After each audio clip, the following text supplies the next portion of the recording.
የሪቨርሳይድ በደንብ ገና ስላልወጣ ምን ያክል ሰው እንዳየው አላቅም። ግን እውነት ለመናገር ከሰራናቸው ስራዎች ውስጥ በጣም ከፍተኛ ግምት የሚሰጠው በጣም ጠቃሚው ስራ ሪቨርሳይድ ነው። አዲስ አበባ ላይ ክሎስ ቱ 50 ኪሎ ሜትር የሆነ አጠቃላይ የሚሰራው የሪቨርሳይድ 8 ወንዞች ላይ ይሰራል። አንደኛው ለምሳሌ ከእንጦጦ ጫፍ ጀምሮ በፒያሳ አቋርጦ በፒኮክ የሚሄደው ነው። ብዙዎቹ ወንዞች ግን እየተገናኙ የሚሄዱባቸው ቦታዎች አሉ። አንደኛውን ብቻ መስመር መስራት የምትፈልገውን ግብ ያሳካል። ምክንያቱም ከአንደኛው የሚመጣው ቆሻሻ ስለሚያበላሸው።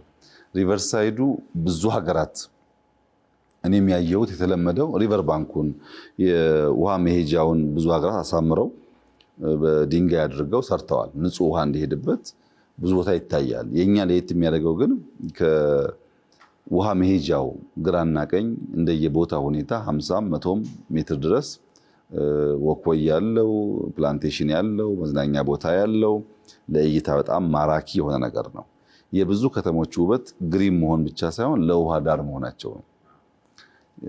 ኦሽን ወይም ሌኮች ያሉባቸው ከተሞች የተሻለ ተፈላጊ ናቸው።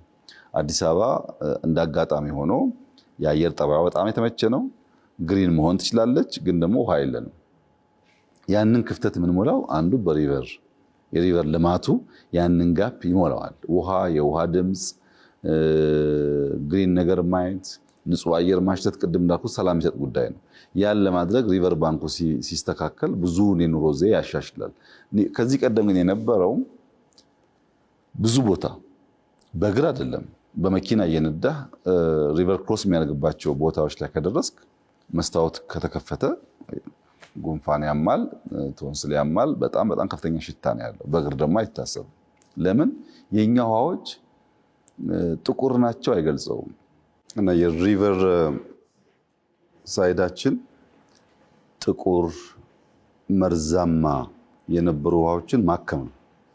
ለኑሮ ምቹ ያልሆነ ውሃ ወንዝ ዳርቻ ማለት የደህንነት መሰባሰቢያ ነው የነበረው አዲስ አበባ ውስጥ።